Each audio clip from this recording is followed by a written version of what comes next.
Hi, my name is Daniel Rodriquez Ramon. I'm a professor at the Department of Civil Engineering and Surveying of the University of Puerto Rico at Mayagüez. And I will present a model for the optimization of the location and configuration of disaster resilience hubs under transportation and electric power network failures. This research was the result of a collaboration between researchers at the University of Puerto Rico at Mayagüez and researchers at the National Renewable Energy Laboratory. I will first begin by providing some background on the problem of interest. I will also define what is a resilience hub, and I will also discuss some previous research that is of interest. After that, I will present the basic features of the design problem of interest and some heuristics that we developed to find solutions to the problem. And finally, I will discuss the results of numerical tests that we perform and offer some closing remarks. Our research was primarily motivated by the aftermath of Hurricane Maria in Puerto Rico. As you probably know, Hurricane Maria had a horrendous impact on the island. The island lost around 3,000 residents, and mainly because of the failures in the electric power system. There were communities, coastal communities, rural communities, that for many weeks had no power service. And also they lost connectivity because some elements of the transportation network failed due to landslides and other events caused by the hurricane. Power failures are not unique to hurricanes, obviously, are not unique to the disasters produced by hurricanes. In the US, for example, researchers have found that heat waves and the blackouts caused by these heat waves are correlated with an increase in the estimated rate of heat-related mortality, and is also correlated to other medical events. And as we think of the future of a warming world due to climate change, we can expect these blackouts and the mortality related to these blackouts to increase. So one question is, how can we help communities to have more resilience in the face of natural disasters, be it hurricanes, earthquakes, or the blackouts caused by heat waves or related to heat waves? One possible solution is to establish resilience hubs. By resilience hubs, we refer to buildings or other related infrastructure that provide community services. They provide support to residents, they coordinate communication and services, and they provide resources to distribute before, during, or after a disaster. In Puerto Rico, several nonprofit groups have been establishing and running community-centered resilience hubs for many years. One of the main examples of this is Casa Pueblo, a nonprofit organization in Adjuntas, Puerto Rico. This is in the center of the island. And Casa Pueblo has been developing solar power centers that provide services to communities and to people, for example, that need to connect their medical devices to some power. And during and after Hurricane Maria, they were there working and providing services, energy services, to people that needed them. So we are in Puerto Rico interested in this type of strategies. There is even also interest from the federal government to fund this type of strategy, the establishment of resilience hubs. And therefore, our objective in this project is to develop models that can help decision makers and nonprofit organizations decide on where the facilities, these resilience hubs, should be located and how much energy to be produced in the facilities. So that's when I mentioned that we are configuring the energy resilience hubs. By configuring, I mean we are interested particularly in the energy generating capacity of the resilience hub. So we develop a model that considers both decisions, the location and the capacity of the resilience hub, given certain expectations that the transportation and the electric power system will fail. This type of problem is of great interest to the research community. There have been dozens of problems, particularly facility location problems for emergency humanitarian logistics. In this type of problem, there are some very common objectives. Among them are the following: the objective of minimizing the sum of humanitarian cost, the objective of covering user demands within a given distance or time limit, of minimizing the maximum distance to any demand location to a facility, or this is called a minimax problem. There are also models that have been proposed to account for the impact of decisions made across time. And also a very basic consideration is how can we incorporate uncertainty into the optimization problem. We are very interested in this subject, particularly from the perspective of pre-disaster planning. In pre-disaster planning, obviously, we don't know the exact location and the magnitude of a natural disaster. Therefore, we don't know the origin and scale of the demand for the facility, in this case, a resilience hub. We don't know the state of the transportation network that connects people to the facility or communities to the facility. And we have no idea of the energy or other type of services, their state given the disaster. So given this uncertainty, a very common strategy to account for it in the optimization process is to include a discrete set of possible disaster scenarios. For example, there were researchers that proposed a two-stage stochastic mixed integer programming model for the pre-positioning of emergency storage facilities. And in this model, they consider uncertainty in demand levels and in the availability of transportation links. And they did this using a discrete set of scenarios. Each scenario has a probability of occurring. Another common consideration in facility location problems for emergency preparing is the consideration of equity concepts or equity goals. Fair allocation of resources is a basic interest.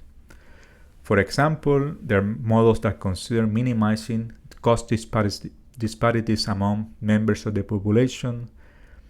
There are objectives also for minimizing the difference in the satisfaction rates between demand points, and demand points essentially refers to communities or zones where people reside.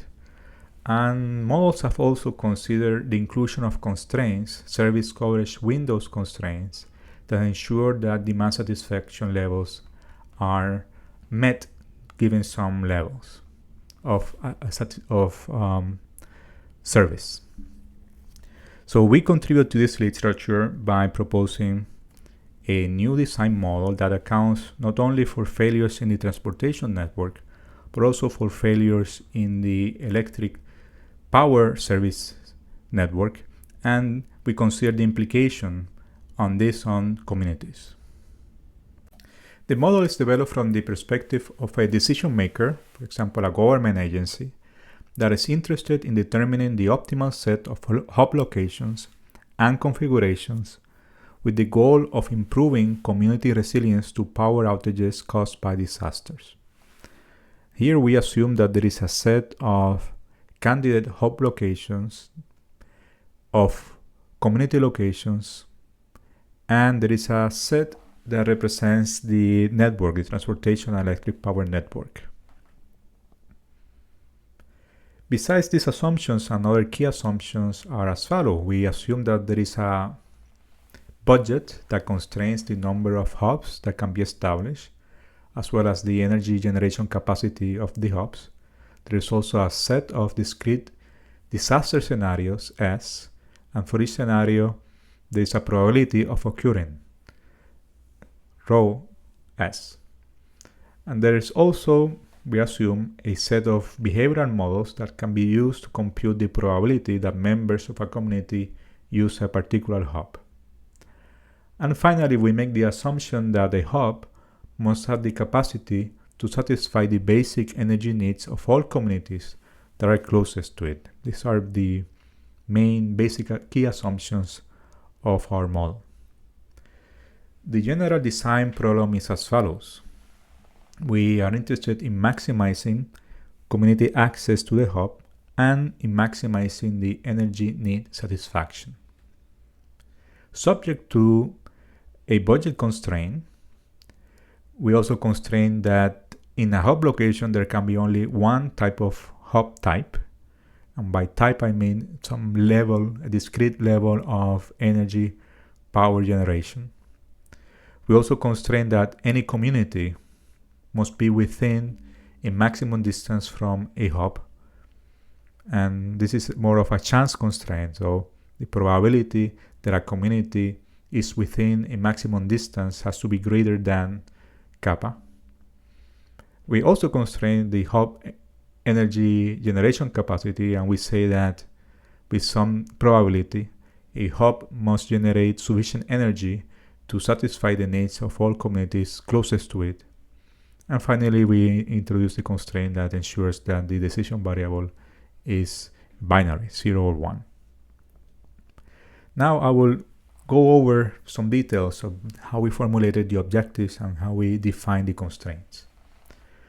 Let's start with the accessibility and energy related objectives. First, accessibility to and demand for the energy services provided by the hubs depend on what is the status of the transportation and energy networks after a disaster, and what are the needs of individuals in the service region.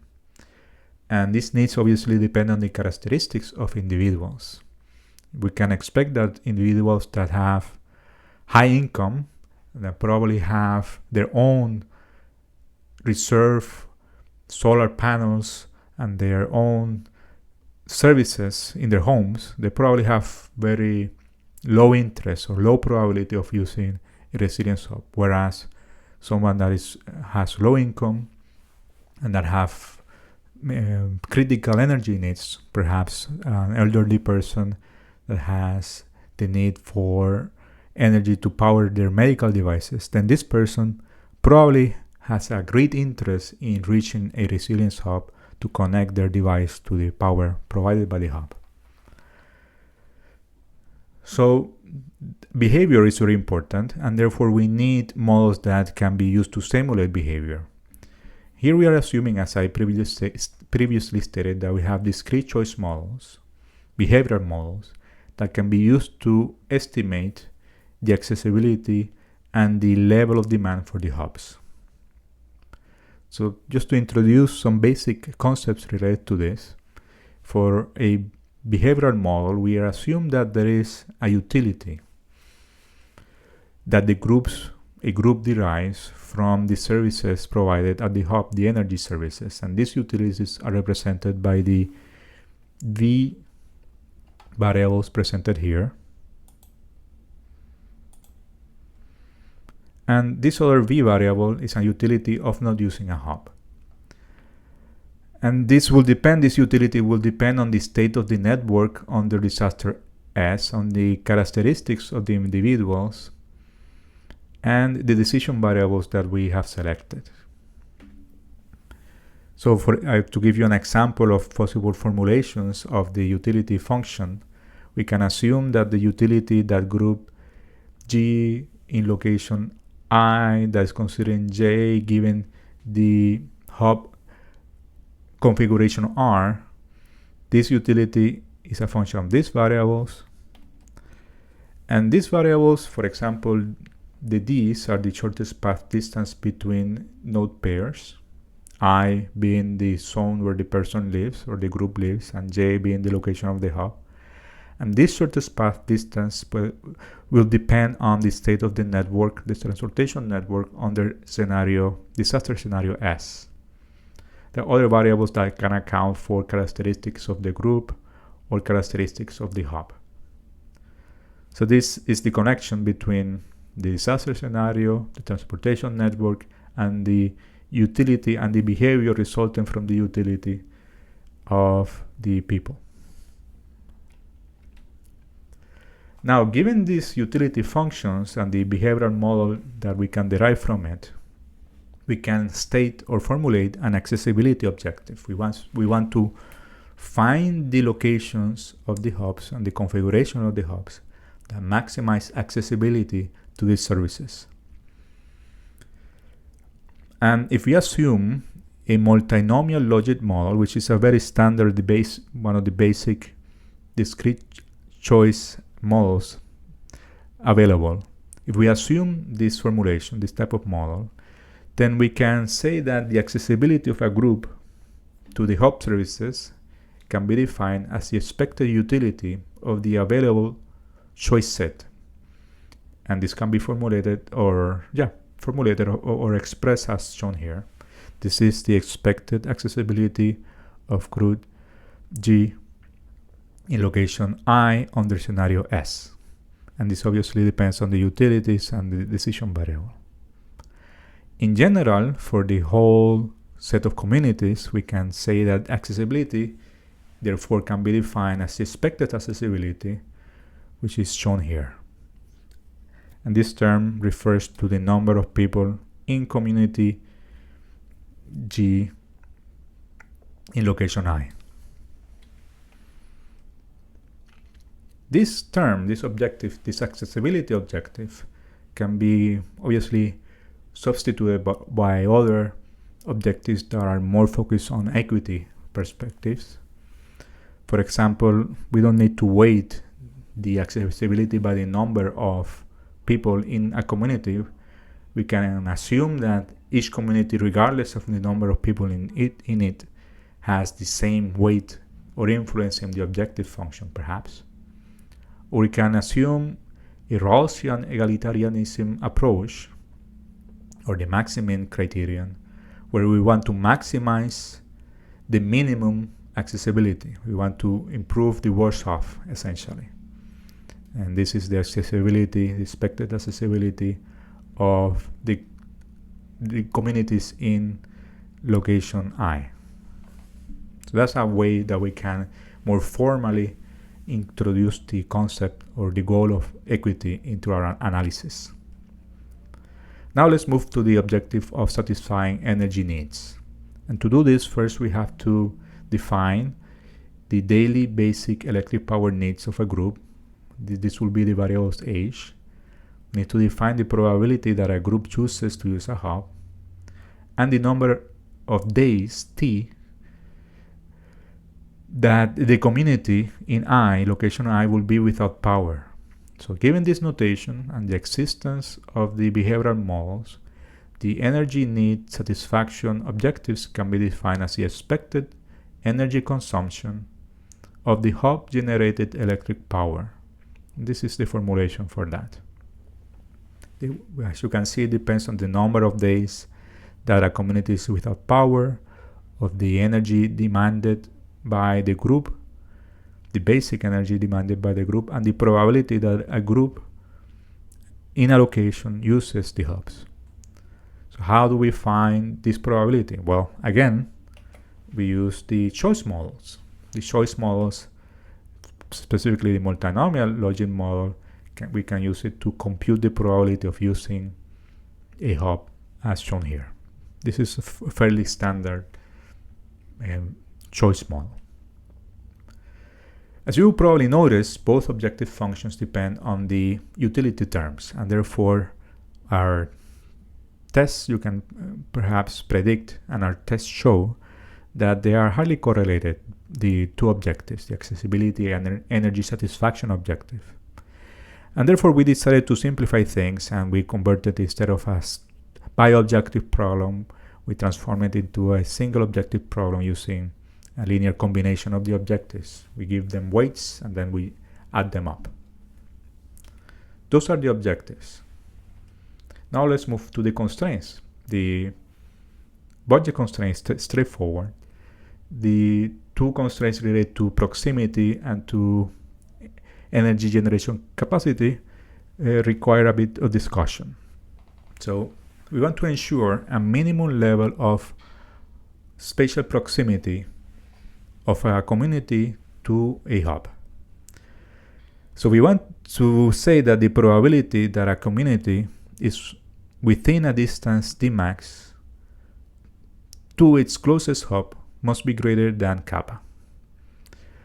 And to do this, we have to measure what is the shortest path distance of a community to its closest hub. And we do that through this indicator variable. And based on the indicator variable, then we can compute for each, this is for each community, what is the probability that they will be within a Dmax distance from its closest hub. And as you probably recall from the general design problem, this probability has to be greater than kappa. Similarly, there's a similar approach taken to ensure that there is a minimum energy generation level for the hubs. The story here is as follows. The probability that a selected hub satisfies the potential energy loads given different disaster scenarios must be greater than mu. And then let's define the L terms as representing the energy load or the energy demand faced by the hub, and the E's to represent the hub energy generation capacity under scenario S. Then we built or we created this indicator variable that tells us if the load level of the hub is less than or equal to the energy generation capacity. So obviously we don't want an energy load or energy demand to be greater than the energy that is generated at the hub. And based on this indicator, then we can compute the probability of interest.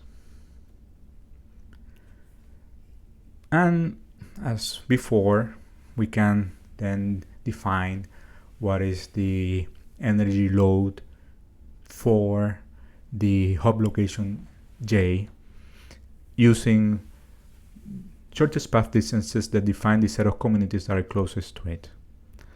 And the energy generation capacity of the hub, these are the E's, will depend on the capacity that has been generated, the capacity that has been selected for the hub location. These are the capacity levels are the M's.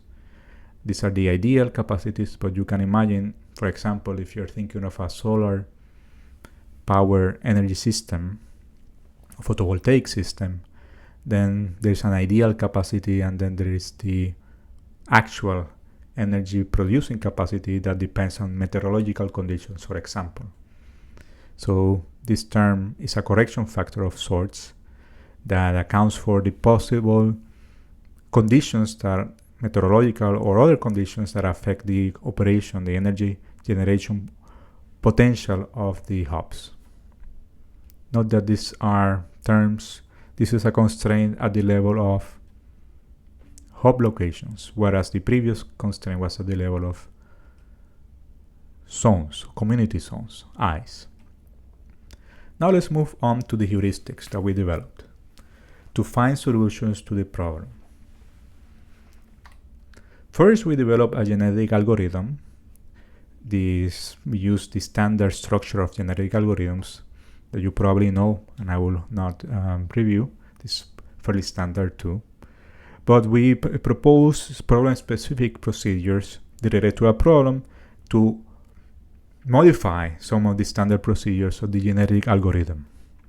Specifically, I will discuss two. We propose an approach to generate an initial set of promising solutions for the population, and we propose a new crossover operation. I will start with the initial population operation. So essentially, the procedure that we propose is as follows. First, we decide on the number of hubs that we want to set. We randomly select the number of hubs, and you can imagine that you can define a bound on the reasonable number of hubs based on the cost of the hubs. You can consider the most expensive configuration. What happens if we only use the most expensive configuration? What happens if we use the least expensive configuration. And thinking in those terms, you can define a reasonable interval of possible number of hubs that we want to establish. Then given that initial number, we decide randomly if we want to generate a possible candidate solution by randomly selecting candidate locations. So this will be a standard way of doing it. Or we want to select locations based on their proximity, candidate locations, candidate hub locations based on their proximity to communities. And to do this, we just looked at the distance matrix, the distance between a hub and locations. We compute the average distance of a hub locations to communities. And then we randomly select within these locations among the locations, the hub locations that are closest to the communities.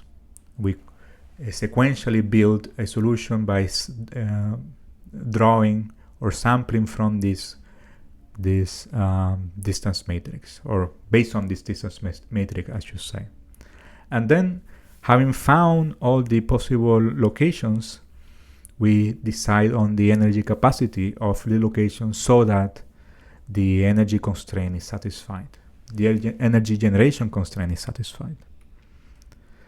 Spatial crossover is also introduced along a standard 1-point crossover operation or 2-point crossover operation.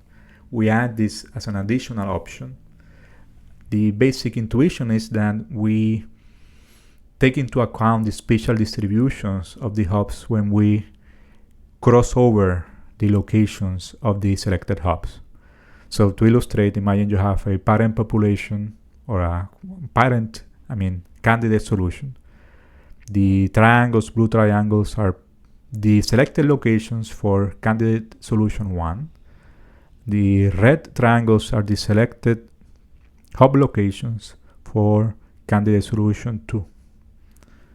And based on a randomly drawn space, and this case, we divide the zone by a line, randomly drawn lines.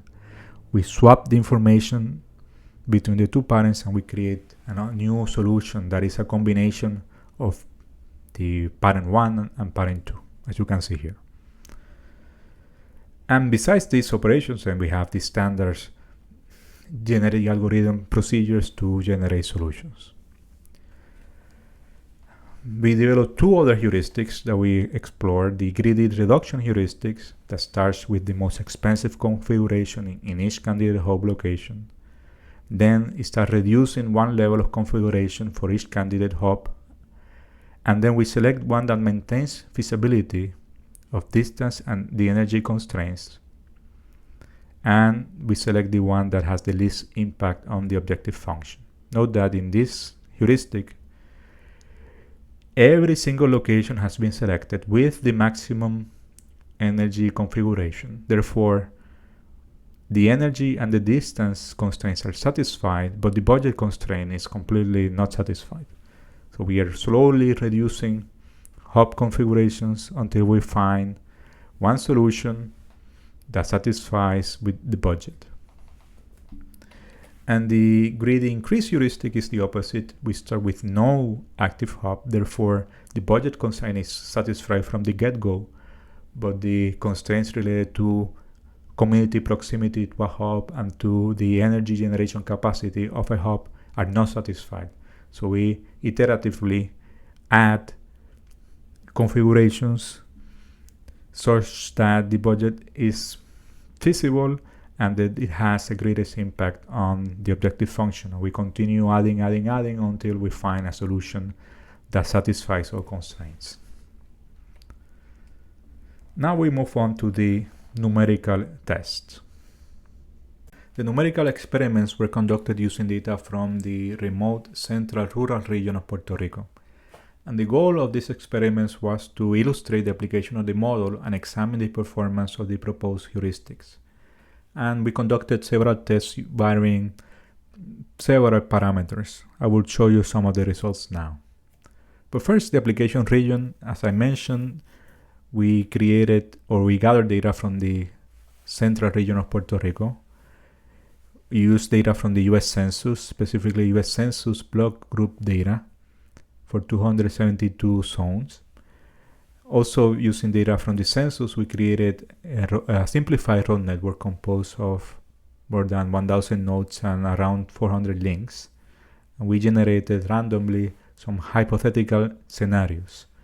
And each scenario was composed of a different set of transportation networks that results in different shortest path distances and in different also scenarios of times where people did not have power. We also assume 5 configurations of the hubs with different energy generation capacity and cost. And this is what we assume for the logic model parameters. We created 5 sets of behaviors defined by the beta sets. The greater the ID of the beta set, the greater is the probability that a community, as shown here, will be interested in a hub. So the parameters that we're showing here were all assumed. These are parameters related to the behavior of groups.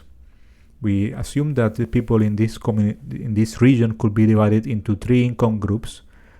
Beta sub Li refers to low income groups, Mi middle income groups, Hi high income groups. All of them have different behavior assumptions. And this parameter related to the distance was assumed from a survey that we conducted in the region. We gathered data from the region using status preference questions, data related to what people thought they would do given different scenarios, if they will use the hub or not. They will travel to a hub. And using that data, we estimated some logic models. So first, a set of tests that we conducted using the first beta first set of behavior, assuming a budget of 2 million. And we ran for different configurations of the genetic algorithm, different parameters of the algorithm. And for the grading heuristics, we ran 50 trials per set, trial runs, evaluating up to 100,000 candidate solutions. In the case of the greedy heuristics, they're deterministic, so it's a one-shot type of evaluation, only one run. And based on these runs, we concluded that the genetic algorithm was the best performing algorithm, specifically the algorithm that used exclusively the initial population procedure that we propose, and that half of the time used the spatial crossover method that we developed. This was the method that produced the greatest, on average, the greatest objective function values. And this shows the progression of the maximum objective function value for the genetic algorithms. As you can see, most of the improvement is achieved before 20,000 candidate solutions are evaluated. We also played with the budget levels, and we increased from the 2 million initial 2 levels, 125% greater, 250% greater, etc. And we evaluated the impact on the objective function. As you can see, and as should be obvious, more budget means more hubs, means closer distance to a hub from a community, and therefore means greater accessibility and satisfaction of energy needs. But you can see that a 500, for example, a 500 increase in the budget only produce a increment in 80% in the objective function value. So one can imagine that there are diminishing returns, borrowing some terminology from the economists. So this is what I just said. More budget means more hubs, lower distance, therefore greater accessibility and greater energy satisfaction. So in this case, in the base situation, 2 million budget, only 2 million budget, and the standard beta set 1 behavior. The best solution that we found consists of 10 hub locations. All of them had the lowest energy configuration. As we increase the budget, we increase the number of hubs, around 50, with a 500 increase in the budget. And the distance of a community the average distance of a community to a hub decreases naturally. Then we started playing with the beta sets, running different scenarios with beta sets. Remember that different beta sets means different behaviors. The greater the beta set ID, the more demand. And the ratio between the load and the total energy generated hovers around 8%. And this happens because as more demand is added, the capacity of the hubs increase. In the base situation, all hubs had the lowest energy generation capacity, and there were 10. As we increase the demand, the best solution that we had 9 hub locations, and the type of hub, the configuration of the hub that was established increased, meaning they had greater capacity, as you can see here. The optimal solution, or the best solution I should say, had greater capacity as the demand increased, greater power generation capacity. Also, as the demand for the services increase, the search for feasible solutions is harder. In this case, all the results that I'm showing are for the best performing algorithm, generic algorithm, using the procedures that we propose. And this graph is showing that given more demand level, it's harder to find solutions for the algorithm, harder to find feasible solutions that satisfy all the constraints given. We also played, besides the 5 beta scenarios, or I should say beta sets for the logic model, we played with randomly generating demand scenarios by changing the beta 0, the constant of the logic model. We randomly generated 100 demand scenarios, and then we found for each demand scenario what is the best solution given multiple trials of the generic algorithm. And using all that data, millions of evaluations, we found in this map I'm showing, we found the probability that a location, or the number of times that a location was selected as part of the optimal solution, or the best solution I should say. And the punchline is that there are some locations, as this contour map shows, there are some locations, a discrete number of locations, a small number of locations, that are very robust in the sense that they appear in many solutions. So the redder the color I should say, the greater the percent of time that location and surrounding locations were selected as part of the best design. So in this case, there were 113 possible candidate hub locations. 41% were not selected in any of the demand scenarios. 25% of the candidate locations were selected in 12% or more of the model runs. And there were 4 locations that account for only 3.5% of all candidate locations. These 4 locations that are shown here appeared in more than 50% of all designs. So this type of visualization is useful if, as will probably be the case, there's some uncertainty about the actual behavior of people given a disaster. So if there is uncertainty, one possible way to address uncertainty about the behavior, one possible way to address the implications of this uncertainty is to conduct essentially a sensitivity analysis, and then to map using contour maps the results. The map down here just shows the population distribution. It's a contour map of the population distribution.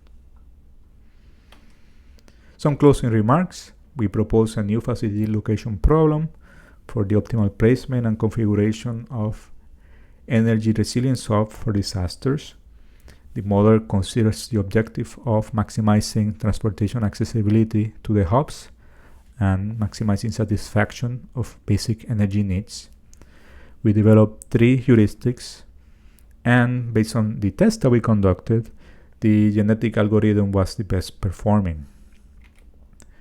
Now let's discuss some limitations and future research. The main practical limitation is that we propose a model that relies on discrete choice models. And in practice, it's likely that planners won't have access to this type of model, since this is a fairly novel concept, and it's unlikely that people have really studied the interest of communities for resilience hubs. So one way to overcome this limitation is and this is from the perspective of planners, decision maker analysts. They could overcome this limitation by conducting community outreach to determine the factors that determine people's interest on resilience hubs.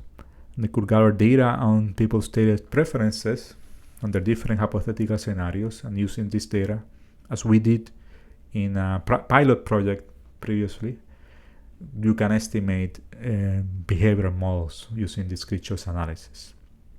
Or a planner could just borrow logic model parameters from existing models in regional travel forecasting. This type of models exist, and you can borrow parameters and apply them for this particular case.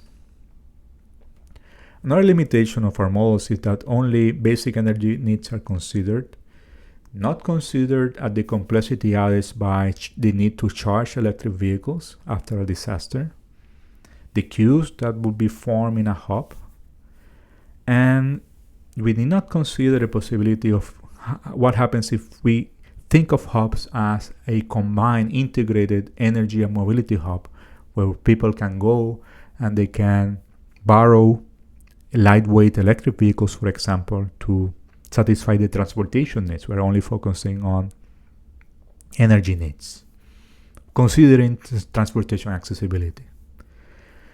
So future research could address these limitations and could also focus on finding a linearization. How can we create a linear programming of the model that we propose? This is actually something that we are working on. And we believe that there are some graph-based heuristics that we could be developed to beat or to outperform the heuristics that we have proposed. I want to thank the National Science Foundation for their support of this research, and also the community. In Spanish, the organization is called Comité Comunal of Corcovada, de Corcovada, for sharing this perspective on community resilience to natural disaster. Finally, Dr. Stanley Young from NREL, National Renewable Energy Lab, for his helpful suggestion in this project.